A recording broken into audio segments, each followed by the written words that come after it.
Breaking news out of the UK this morning. The Prime Minister Boris Johnson has confirmed the first death of a patient known to be infected with the Omicron variant of COVID-19. Johnson had announced just last night in a televised address that the country was speeding up its booster target so that every eligible adult will have a third shot by the new year.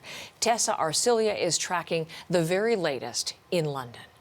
Prime Minister did confirm that when he was visiting a London clinic, simply saying that it has been confirmed there is one person who had died with the Omicron variant. Now, there's a lot of detail we don't know. We don't know how old this person is, whether he had underlying conditions or whether this person was vaccinated. So this is, I think what's important to note is the fact that someone had died with that variant, because up until now we are hearing of anecdotal evidence of how this is milder than usual. And I think the worry with government officials is that compliance will be much lower when it comes to restrictions they put in place, because Heather, right now we are back to level 4 from level 3. This was raised yesterday, Sunday, and we have the plan B of the government, where today they're urging workers to work from home again. So they're trying to drive home, I think, the urgency of respecting all these new restrictions where there is some resistance. But take a listen to what Boris Johnson had to say just an hour or so ago.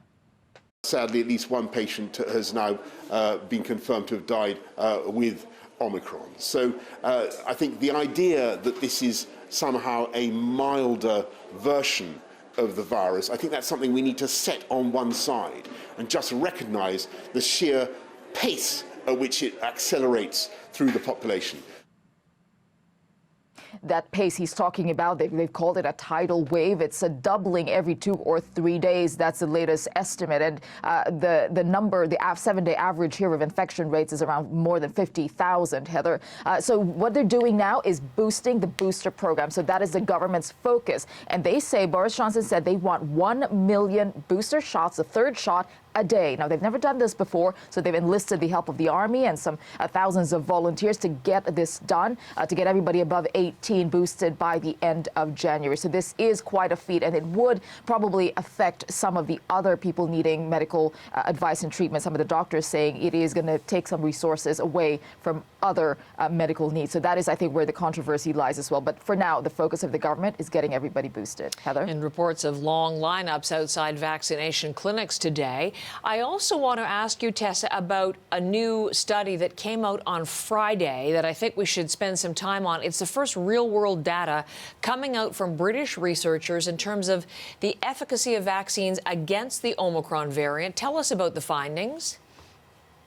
Yes, indeed, because, you know, up until now, we've had studies done in labs. And if with this real world study, they they looked at about 580 cases of people with Omicron and also thousands of people with the Delta variant. And they did find that with 2 shots of AstraZeneca and Pfizer against the Omicron variant, it is not that effective. But when you give a third dose, it goes up to between 70 and 75%. And I think that is the point that they're trying to drive home, albeit sure, the sample is still small at the moment, but I think this is a good beginning for finding out more on the science of what these booster shots do. And the lines that you see outside, as you say, here in the UK, I think it goes to show that that message is cutting across to people. Heather?